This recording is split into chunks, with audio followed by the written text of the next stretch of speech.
जानवरों के मुआशरे में इंसाफ नहीं होता, ताकतवर का कानून चलता है। अल्लाह जानता है कि इसके बाद आपसे बात करने का मौका मिले या ना मिले।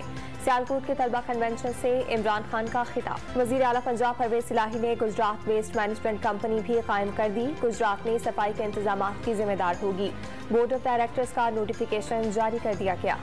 कीनिया में फायरिंग से जाम बहक अरशद शरीफ के पोस्टमार्टम की दरखास्त पिम्स अस्पताल को मौसूल। इस्लामाबाद के थाना रमना पुलिस की जानिब से दरखास्त दायर की गई। अरशद शरीफ के कत्ल की तहकीकाती कमेटी की तश्कील 9 3 के बजाय 2 रुकनी कर दी गई। डायरेक्टर FIA अतहर वहीद और deputy DGIB Umar Shahid Hamid committee में शामिल। Chief justice Sindh high court ने कम उम्र लड़की के साथ ज्यादती का नोटिस ले लिया। DIG साउथ कल 1 बजे जाती हैसियत में तलब। पुलिस अफसरान को बाकी से मुतालिक रिपोर्ट के हमरा पेश होने का हुक्म। इस्लामाबाद हाई कोर्ट में बानी MKM का शनाख्ती कार्ड इजरा केस। अदालत ने MKM के वकील से सिविल हुकूक और तकनीकी उमूर पर मुआवनत मांग ली। और T20 वर्ल्ड कप में एक और अपसेट। बारिश से मुतासरा मैच में आयरलैंड ने इंग्लैंड को शिकस्त दे दी। डकवर्थ लुइस मेथड के तहत आयरलैंड 5 रन से फातिह करार।